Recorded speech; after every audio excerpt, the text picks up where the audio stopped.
Que rien ne t'empêche de voir la gloire de Dieu. Ceci est notre thème d'aujourd'hui. Shalom, mes bien-aimés. Je vous salue dans le précieux, glorieux nom de notre Seigneur Jésus-Christ. Je vous souhaite la bienvenue à notre instant de lumière de ce jour. Notre Père est tellement merveilleux qu'il nous a encore une fois accordé sa grâce pour nous retrouver autour de sa table en ce jour pour manger de cette bonne nourriture qu'il a préparée pour nous, la parole de Dieu. L'homme ne vivra pas que du pain seulement, mais de toute parole qui sort de la bouche de Dieu, aujourd'hui fraîche directement de l'usine. Nous voulons parler de ce thème très important car nous savons depuis notre livre d'Ésaïe 43 au verset 7 que nous avons été créés, nous avons été formés, nous avons été faits pour la gloire de Dieu. C'est lui-même qui l'a dit. Il nous a créés, formés, il nous a fait, nous tous qui sommes appelés de son nom, il nous a fait, il nous a formés, créés pour sa gloire. Et il veut bien que nous puissions vivre dans cette gloire-là, que nous puissions vivre, palper, toucher la gloire de Dieu chaque jour de notre vie. Il veut cela. C'est la raison pour laquelle même qu'il a envoyé son Fils unique bien-aimé Jésus-Christ venir mourir à la croix pour nous. Et puis, bien-aimé, nous devons savoir que par l'œuvre achevée de Jésus-Christ à la croix, sa mort, son ensevelissement, sa résurrection, son ascension, aujourd'hui il est assis à la droite du Père, il intercède pour nous, il est notre avocat. Cette œuvre achevée nous donne un libre accès à la gloire de Dieu. Parce que là où Dieu se trouve, c'est la gloire. Aujourd'hui, il est en nous. Donc, sa gloire est là. Nous devons avoir accès à la gloire de Dieu chaque jour par cette œuvre achevée. Mais, comme nous savons, il y a beaucoup de choses qui nous empêchent ou qui peuvent nous empêcher de toucher, de palper, de vivre cette gloire de Dieu dans notre vie. Il y a beaucoup de choses. C'est pour cela que c'est bien que nous puissions connaître ces choses. Nous devons les connaître afin de nous mettre en garde contre elles. Car nous sommes appelés à vivre la gloire. Nous devons connaître ces choses. Nous devons les connaître, bien-aimés. Il y en a beaucoup. Il y en a beaucoup de choses qui peuvent nous empêcher. Mais la plupart, le plus grand nombre de ces choses-là peut être résumé en un seul mot qui est le péché. Le péché. C'est le péché, la chose principale qui nous empêche de vivre la gloire de Dieu dans notre vie. Il y en a beaucoup d'autres. Il y en a beaucoup. Il y a l'ignorance. Mon peuple périt faute de connaissances. Il y a l'ignorance, elle est là. Il y a manque d'intérêt. Il y a manque de gestion de son temps. Parce que pour voir la gloire de Dieu, il faut être en connexion avec Dieu. Il faut souvent avoir du temps où tu t'assieds avec lui dans sa présence. Tu viens simplement le contempler, bien-aimé par exemple. Et quand tu gères mal ton temps, tu ne pourras pas avoir ce temps-là pour venir contempler la gloire de Dieu et qu'elle puisse être transmise à toi. Quand tu les contemples, alors elle t'affecte, voilà, pour être affecté par cette gloire, que tu puisses la voir. Il y a la mauvaise gestion, manque d'intérêt carrément. Moi, je n'ai pas besoin de ça. Moi, je suis chrétien, je crois en Jésus, je suis enfant de Dieu. Manque d'intérêt. De telles choses peuvent t'empêcher. Mais aujourd'hui, comme j'ai dit, nous voulons nous attarder sur la chose principale parce que c'est elle vraiment qui nous empêche de voir ou de vivre la gloire de Dieu chaque jour même dans notre vie. Et ça, nous pouvons très bien le voir par l'exemple d'Adam et Ève. Oui, les premiers humains que l'Éternel a créés et qu'il a positionnés dans un très bon jardin de délices, dans les jardins d'Éden. Adam et Ève, ils ont péché. Et la Bible nous dit que tous ont péché et sont privés de la gloire de Dieu. Comme quand on pêche, on est privé de la gloire. C'est là nous pouvons le lire en Romains 3, verset 23. Voilà, tous ont péché et sont privés de la gloire de Dieu. Voyons l'histoire d'Adam et Ève dans les jardins, comment cela s'est déroulé. Nous lisons alors Genèse 3 à partir du verset 7. Nous irons jusqu'à 10. Voilà. Genèse 3, 7. Après avoir péché, les yeux de l'un et de l'autre s'ouvrirent. Ils connurent qu'ils étaient nus, et ayant conçu des feuilles de figuier, ils s'enfirent des ceintures. Alors, ils entendirent la voix de l'Éternel Dieu qui parcourait les jardins vers le soir, et l'homme et sa femme se cachèrent loin de la face de Dieu, au milieu des arbres du jardin. Mais l'Éternel Dieu appela l'homme et lui dit, « Où es-tu? Où es-tu? » Il répondit, « J'ai entendu ta voix dans le jardin et j'ai eu peur parce que je suis nu et je me suis caché. J'ai entendu ta voix dans le jardin et j'ai eu peur parce que je suis nu et je me suis caché. » Bien-aimé, voilà ce que le péché est capable de faire dans la vie d'un homme, dans la vie d'une femme. Le péché est capable de beaucoup de choses. Le péché te pousse ça t'ouvre d'abord les yeux. Voilà, ça ouvre les yeux. Ils ont mangé l'arbre là, qui s'appelait ce que Dieu leur avait interdit. Ça, nous pouvons le lire dans Genèse 2, je crois 17. Il leur avait dit, vous pouvez manger de tout arbre dans ce jardin, sauf cet arbre qui est au milieu, l'arbre de la connaissance du bien et du mal. Maintenant, ils ont connu le mal. Tu vois, les yeux se sont ouverts. L'ennemi qui les a poussés à pécher vient maintenant leur donner la conscience. Maintenant, vous avez péché. Vous avez désobéi à votre Dieu. Maintenant, vous n'êtes plus bon. Il leur donne, la conscience s'ouvre maintenant. Maintenant, ils connaissent le mal. La chose qu'ils ne connaissaient pas. Ils connaissent maintenant le mal. Le péché va t'ouvrir les yeux. Donc, la conscience sera là. Et la conscience va toujours maintenant t'accuser. Tu as péché, tu as mal fait, tu as péché. Après avoir consumé le péché, la conscience vient. Et puis, quand la conscience vient, maintenant, ça amène la peur. La peur maintenant, qu'est-ce que j'ai fait? Oh, Dieu est fâché maintenant avec moi. Tu es dans la peur. Et la peur pousse les gens à se cacher, s'éloigner. Comme Adam, il dit ici, j'ai entendu ta voix, j'ai fui, je suis allé me cacher dans les arbres. Ça amène les gens maintenant à fuir loin de la face de Dieu. Je veux dire, loin de la gloire de Dieu. Tu vas t'isoler, tu vas te cacher. Parce que je ne suis pas bien, je ne suis pas digne de me présenter devant lui. Et ils étaient habitués à cette communion avec Dieu. Dieu passait chaque soir au jardin, il parlait avec eux. Du coup, ils se sont cachés. Ils ont dit que nous sommes nus. Je suis nu. Et Dieu est allé, il a demandé, si tu continues à lire dans le verset 11, qui t'a dit que tu es nu? As-tu mangé de l'arbre que je t'avais interdit de manger? Qui t'a dit que tu es nu? Tu vois, les péchés te donnent la connaissance, la conscience. Tu as mal fait, la peur vient et elle te pousse à aller te cacher, à t'éloigner de Dieu, t'éloigner de la présence de Dieu. La présence de Dieu, c'est ça même la gloire de Dieu, comme nous l'avons dit dès notre première émission de cette année. La présence de Dieu, c'est sa gloire. Dieu, c'est la gloire. La gloire, ce ne sont pas seulement la manifestation de Dieu ou les choses que nous voyons, nous voulons. C'est Dieu lui-même d'abord.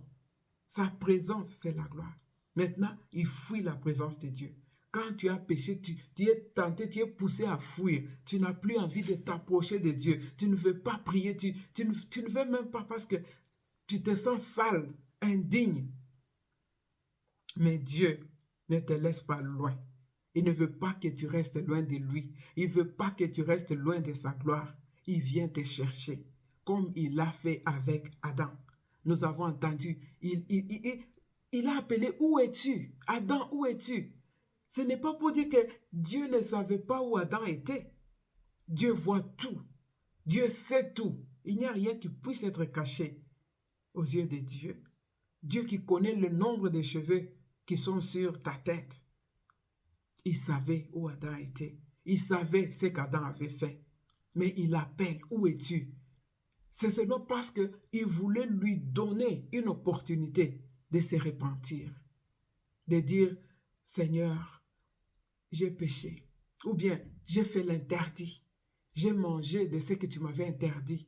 J'ai mangé cela. Pardonne-moi. C'était, Dieu lui donnait une opportunité quand il appelait où es-tu? Il le demandait parce qu'il savait où est-ce qu'il était et ce qu'il avait fait. Il lui donnait simplement une opportunité. Mais lui, Adam n'a pas saisi cette opportunité. Les accusations ont commencé. Il dit non, mais c'est cette femme que tu m'as donnée. C'est cette femme que tu as faite pour moi. C'est elle qui m'a poussé à manger ça. Mais est-ce que c'est la femme qui lui avait ouvert la bouche, qui lui avait mis la pomme ou le fruit là-dedans? La Bible nous dit, Ève a mangé et elle lui a donné. Donc, il a pris, il a coupé, il a mangé lui-même. Quand on lui demande où es-tu, ou bien pour dire qu'est-ce que tu as fait, il dit, je me suis caché parce que je suis nu. Mais c'est cette femme que tu m'as donnée ici qui m'a poussé à ça. Il n'a pas pris ses responsabilités.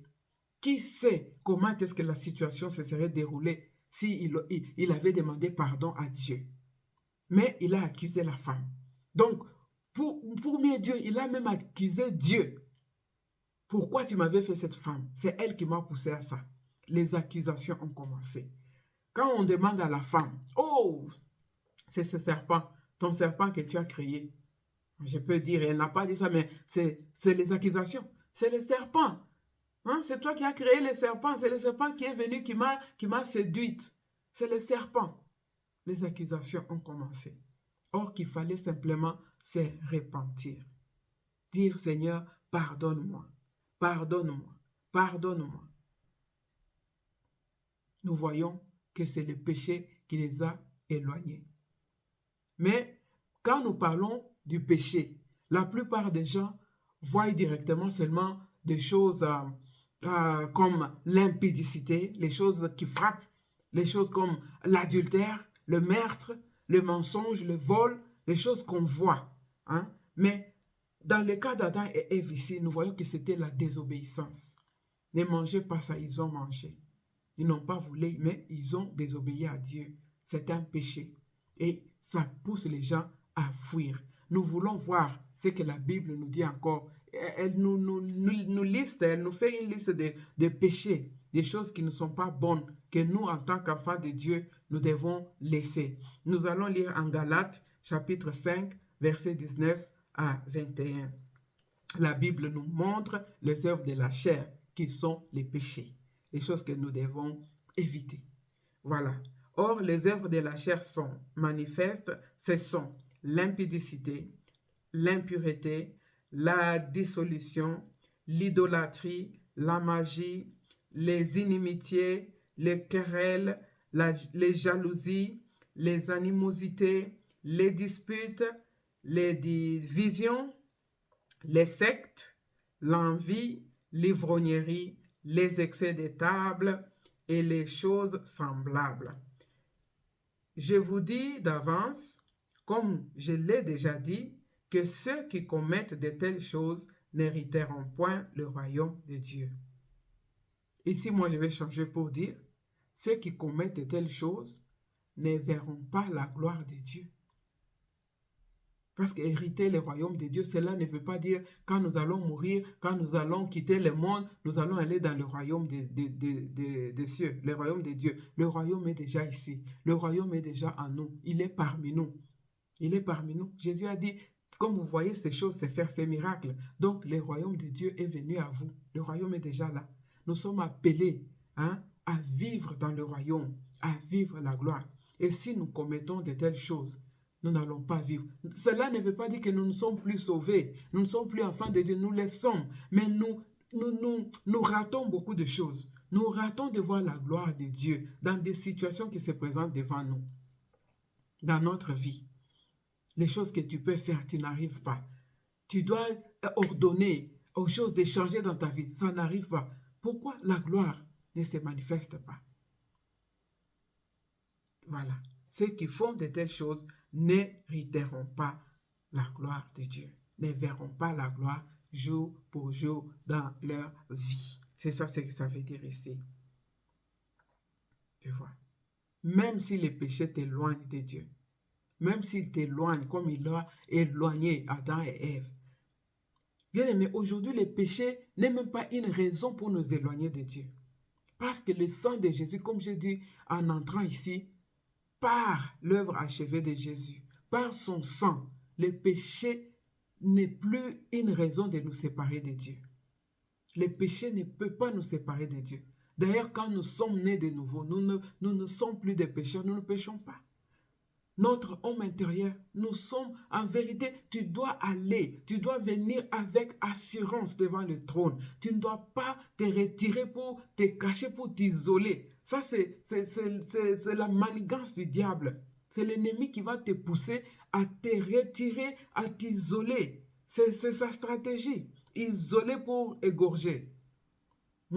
Il t'isole entre tes frères et sœurs. Quand vous êtes ensemble, l'union fait la force. Vous vous exhortez, et puis toi, tu vas te retirer. Tu ne vas même plus à l'église, tu ne vas plus à la prière, tu ne vas plus rencontrer les frères et les sœurs avec lesquels vous étiez parce que tu te sens coupable, tu te sens sale, tu te sens indigne et tu te retires. Lui, il profite de ça, l'ennemi, pour te bouffer. Comme la Bible nous dit que notre ennemi, l'adversaire, le diable, il rôde comme un lion rugissant, cherchant qui dévorer. Il te dévore si tu te retires des autres, tu t'isoles. Dieu ne veut pas ça.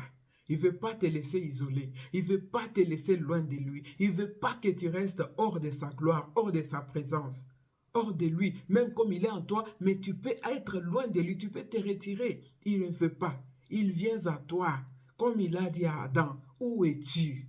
Où es-tu? Que fais-tu? Et toi, tu réponds, tu dis quoi? Oh, comme Adam. J'ai dit, les accusations ont commencé. Et toi, tu dis, ah, je ne peux pas. Je ne peux pas pardonner, par exemple. Parce que le manque de pardon, c'est aussi un péché. Parce que c'est une désobéissance.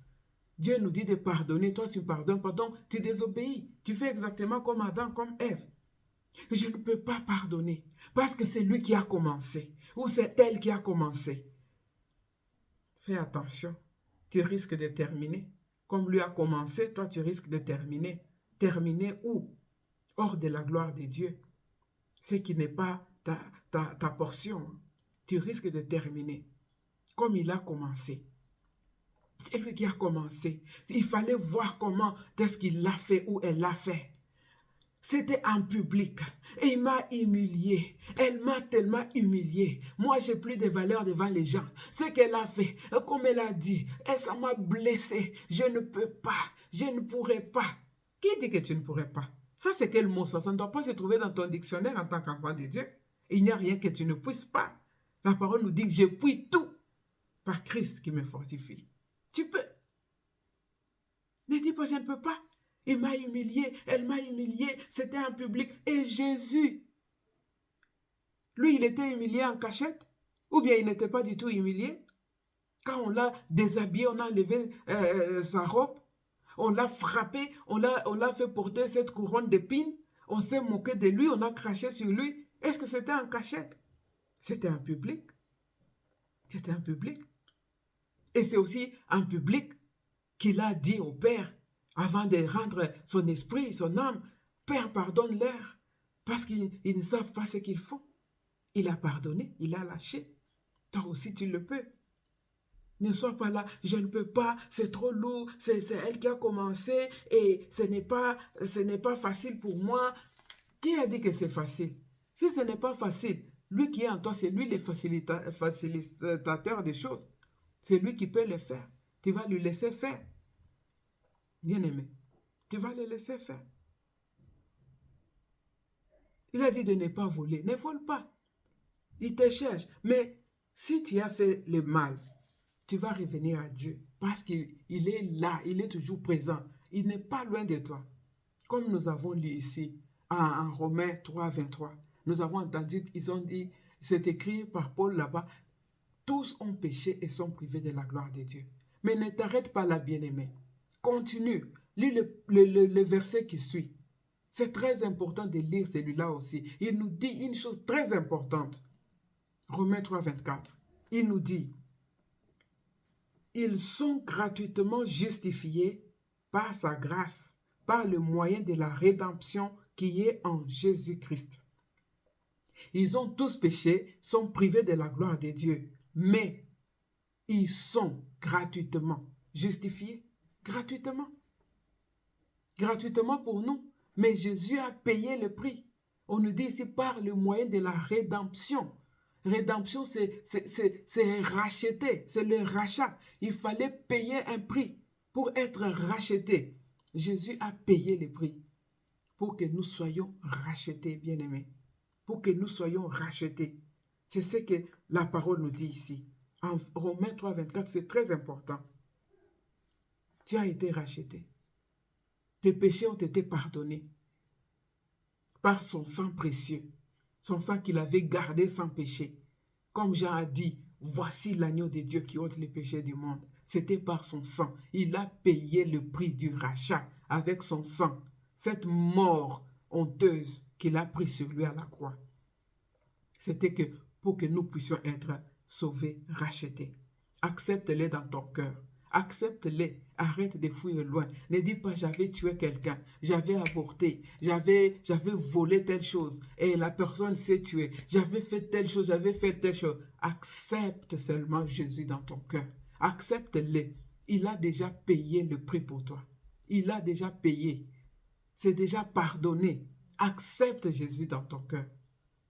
Accepte-les, crois qu'il a fait pour toi et accepte-les, invite-les, dis Seigneur, je te reçois dans mon cœur, viens, entre dans mon cœur, toi qui es en train de frapper, entre, sois mon Seigneur, sois mon Sauveur, je te reçois dans ma vie et tout cela sera passé. Tu vas te sentir même allégé, soulagé, tu es une nouvelle créature. Accepte Jésus dans ton cœur. Et si toi, tu es déjà chrétien, tu as déjà accepté Jésus, tu marches avec lui et tu te rends compte que j'ai fait du mal, j'ai péché. J'ai dit avant, le péché n'est pas une raison de te séparer de Dieu. Mais si tu te sens comme ça, viens quand même vers lui et pratique 1 Jean 1,9 qui nous dit, si nous confessons nos péchés, il est fidèle, il est juste pour nous pardonner nos péchés et nous laver, nous purifier de toute iniquité. Tu vas seulement confesser. Il n'est même pas écrit ici, confesse et pardonne. Mais parce que tu es un enfant intelligent, tu vas aussi dire, pardonne-moi, comme tu confesses déjà. Hein? Si tu as fait quelque chose à ton mari ou à ta femme, tu ne vas pas dire, oui, j'avais fait ça, j'ai fait ça. Voilà. Tu vas dire, pardonne-moi. Tu rajoutes. Et ça va te faire du bien. Viens confesser tes péchés. Il va te purifier. Le sang est toujours là. Le sang de Jésus a la même puissance. Il est toujours actuel. C'est avec ce sang que tu seras purifié. Et tu vas retourner dans la présence de ton Dieu. Tu vas retourner avec joie dans la gloire qui t'est destinée. Alors, bien-aimé, ne laisse rien t'empêcher de vivre dans la gloire de Dieu ou de voir la gloire de ton Dieu. C'est pour ça que tu as été formé et créé pour vivre dedans et manifester cette gloire-là.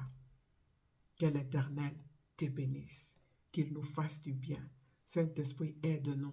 Aide-nous à être toujours dans la gloire de notre Dieu. Aide-nous à nous retrouver dans la présence de Dieu, à ne pas nous éloigner à cause du péché. Le péché n'est rien entre nous et Dieu. Le sang de Jésus a coulé pour ça.